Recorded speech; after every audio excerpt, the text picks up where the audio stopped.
Good morning, good afternoon, good evening, everybody. Welcome back to the channel. So, Wrestle Dynasty. I did not watch it live. I tried to, but I fell asleep. So I'm watching it back now. So, let's hope Tony Khan isn't cuckoo insane. Let's just hope, and let's just see what happens. So let's get to our opening contest, which is the International Women's Cup final Fatal 4-Way match. So let's see what happens.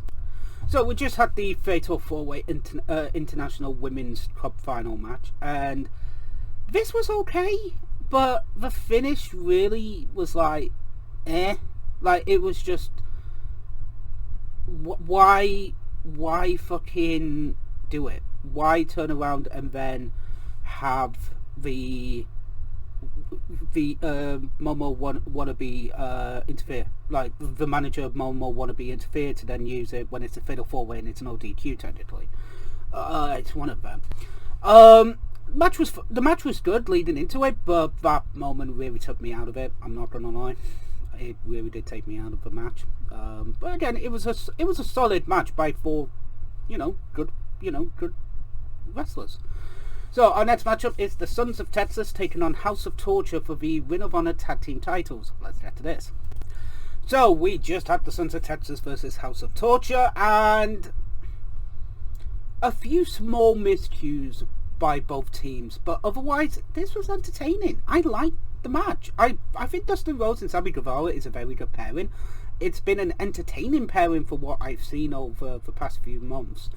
And House of Torture is really good. Like, they've been really solid over the past year as well. But hopefully that was fake alcohol. I'll just say that nicely. Anyway, so let's get into the match, the pay-per-view technically proper, with the 8-man Lucha Gauntlet match. So, Lucha Gauntlet match, we've just had it, and quite surprising that El Desperado showed up in the match and basically got the shit kicked into him. Very weird and surprising. But Taiji Ishimori wins after pinning El Desperado, so he could be looking into getting an IWGP Junior Heavyweight title match. I'm gonna butcher a lot of these names. So we had Hirokio, Koshi Fuji, Sobonaro Jr., Master Wato, Masquerado Dorado, and Titan also in the match. If I've said any of their names wrong, I am very sorry about that. But yeah, it was good. And then leading after that, we had the Hiroshi Tanahashi versus Shibata exhibition grappling rules match. This was fun. Like, this was entertaining, and this was like, give me more. I liked it. I thought it was really good. It was an exhibition of 5 minutes, showed respect at the end. It was really, really good. It was fun. It was a fun matchup, and it was entertaining. It was a good 5 minutes. They needed a calming match after, well, not a calming match, but they needed something to bring them down from the 8-man Lucha match. So yeah, this was perfect for it. And now, one of the matches I'm dreading, because I know the outcome of it, is Mercedes Moné versus Mina Shirakawa. Let's get to this one. Mercedes Moné versus Mina Shirakawa. This was okay. The wrong person won. Sorry, I do not like Mercedes Moné. I don't. I really do not. I don't know if it's just because of her lack. I'm just going to come out and say it. Her lack of matches have really inspired me, like, to watch anything she's doing over the past few year or so. It really, her wrestling ability has gone. Again, this is my opinion. Don't shoot the messenger nicely. I just haven't really been like, yeah, that's been a good match. And she's been the ring general, and she's been taking the match to new heights. It's been her opponent that's been carrying her. And to be honest, that really showed in the Chris Statlander matches. It really did. It showed. I don't think she's put on a good performance I think she's just there to make a shit ton of money and just coats on by. And I don't like that. And I really do think that she really needs to turn around and get her attitude in order, because she is now she's holding 3 belts. She's holding the strong openweight title, the strong women's championship, the undisputed British women's championship, and the TNT title. 4 belts. And I'll be honest with you, none of the title matches have felt important to me. Sorry, but they just haven't. They haven't felt important. So yeah, it's one of them. Well, we've got David Finlay versus Brody King next. This is going to be fun. Let's get to this one. Brody King versus David Finlay. I kind of figured out that David Finlay was going to win this matchup because he lost to Yota yesterday for the Global Heavyweight Championship, so I kind of knew he was going to win the match. This was like, Brody came to fucking play tonight. Like, he was fucking beast mode. It was good. It was an entertaining matchup. David gets the win, rightfully so. He needs to win after losing the belt last night. I think there's going to be a few people that it's going to be like, yeah, that person's winning because of this reason, or that person's winning because of this reason, or this person's winning because the person they're facing does not deserve a title shot. Try and figure out which one that one is, by the way. So yeah, it's one of them. It was a really fun matchup. David Finlay gets the win after the loss yesterday. He builds momentum. You know, simple booking 101. And now we've just had Claudio Castagnoli attacking Shota Umino before the bell. Vance Tony, dickhead. Let's get to this one. So we just had Shota Umino versus Claudio Castagnoli. What do you want me to say? These two had a really good matchup. Like, you know, Claudio Castagnoli can go with anybody, like, and put on a minimum of 3-star match. I just didn't like the fucking beginning of the match where we attacked him. But again, it leads into Blackpool Combat Club and all that shit. Death Riders, or whatever the fuck they're called now. Racism 101. No, I'm not even joking about that one. Jesus Christ, after the promos Moxley pulled, holy fuck. Anyway, getting back to this. It wasn't bad. It wasn't a bad match. It was entertaining.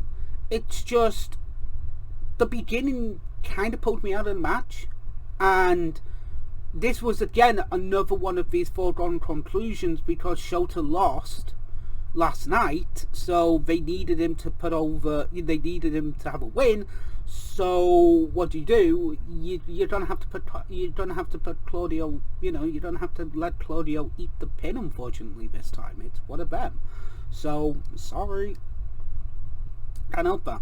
So we've got Takeshita versus Tomohiro Ishii. I'm looking for this one's going to be good. Like, I think this is going to be another good one. So let's get to it. So we just had Ishii versus Takeshita, and this was good. This was a good, strong Japanese style matchup. It was entertaining.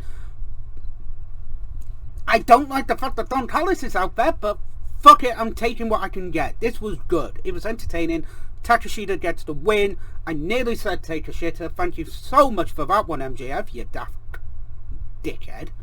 But this was entertaining. This was fun. It was good. And at the end of the day, Takeshita gets the win, retains the belt over a game fucking Tomohiro Ishii. Very entertaining. This is how you do a fucking strong match. This is how you put Takeshita. You just let him have a fun time.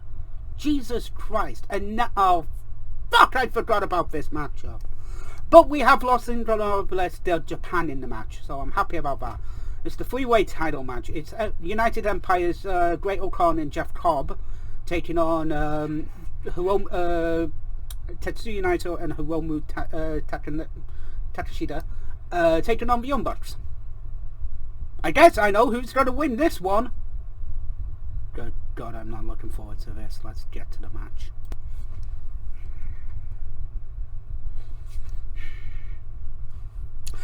No. No. Why the fuck did you put the belts on the Young Bucks? Why? Why? Just why? They are ratings killers in AEW. So yeah, let's put the most prestigious tag team titles in Japan to the fucking Young Bucks. Put them on Los Indomables de Japan. Put them back on fucking the United Empire. Keep them in Japan. Why are you putting them on two jackasses who can't draw in AEW? They have been proven to be ratings killers. They have been proven to just be shit. They are crap. They have turned around and said, yeah, the reason why we're doing this is because we want to make sure that people understand that we don't give a damn. No, you're just shit.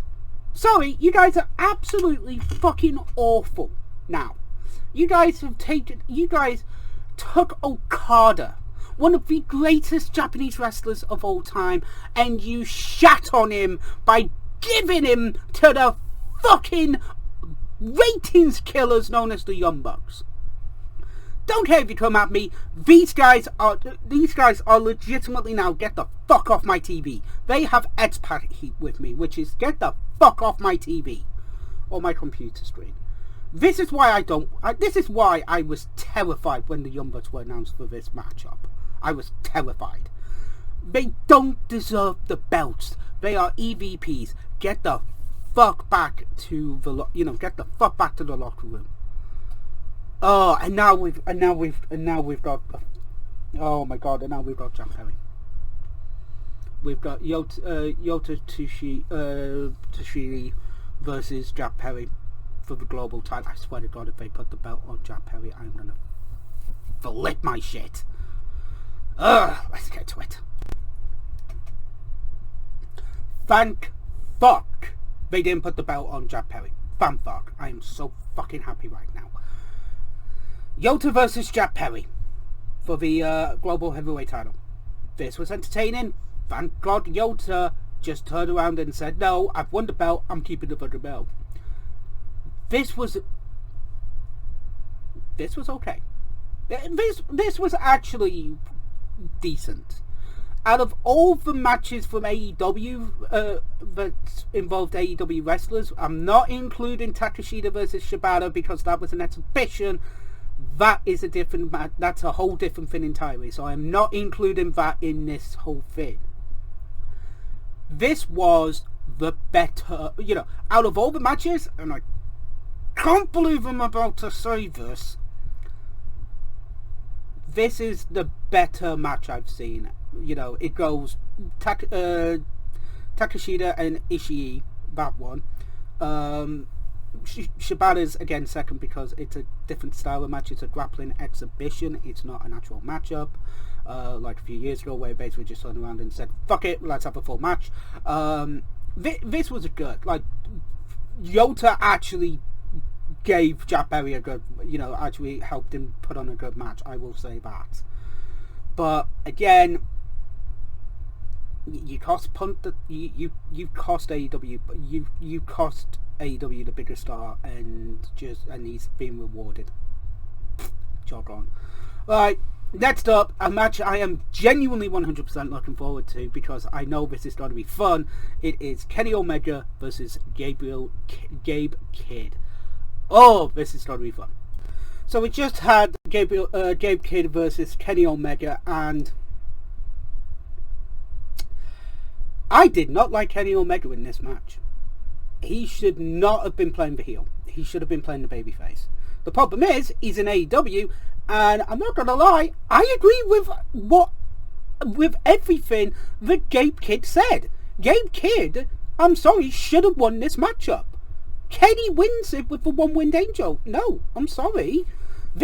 I swear to God, this is either Kenny Omega turning around and saying, I'm winning this match, or it's Tony Khan basically just turning around and saying, Kenny's winning the match and I'm not budging on it. Gabe 100% should have won this matchup. He really should have won this matchup. And the fact that he didn't is actually a slap in the face to Gabe, because he put on a fucking phenomenal matchup. This was a great match. It was entertaining, but it was all due to Gabe. Gabe turning around and saying, you guys fucked off to AEW. I'm staying in fucking New Japan. Hopefully they extend this contract. But fuck you. Like, fuck you for coming back, fuck you for coming into the company, and you know what? Fuck you for saying my name wrong. Well, let's have a fucking fight. This just turned into an all-out brawl. There was blood, but was it needed? No, not necessarily. But did it add to it? Yes. And this was a good entertaining matchup, but the wrong guy won. Omega should have put over Gabe. I'm sorry. Look, I know Omega was out for a year due to diverticulitis. I know that. And it's awful. But Gabe should have won. And that's my personal opinion on it. So we're going to have our main event now, which is Ricochet. Shouldn't be in the title pit. It should not be in the title match. Sorry. This should not be a title match. Taking on Zack Sabre Jr. Let's get to this. So we just had Ricochet versus Zack Sabre Jr. for the IWGP World Heavyweight title. Again, this shouldn't have been a title match. I'm saying it now. Should not have been a title match. Ricochet did absolutely fucking nothing for this match and just was like, yes, I get a title match. No, why? This was fine. Like, this was a really good matchup. I actually preferred Zack Sabre Jr. versus Shota Umino from last night, honestly. But this was good. Like, Zack wins with the submission move. I'm not entirely sure what submission move it was, but fuck me, it looked like it hurt. But this was good. Like, it was a genuine fun matchup, and yeah, it was entertaining. So, this is going to be entertaining as all hell. But what did I think of Wrestle Dynasty? The in-ring stuff was good. I will say that. I will never deny that in-ring AEW does have some very awesome talent.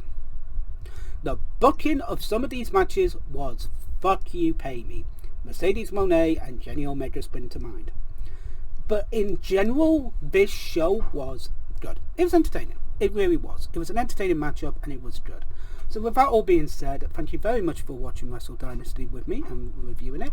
I hope you have a wonderful week, and I will see you on Twitch tomorrow for a new game that I have not played in a while. And I will see you back here on Wednesday for the Season 4 premiere of the CWS, the Classic Wrestling Series. So with that, TTFN, ta-ta, for now.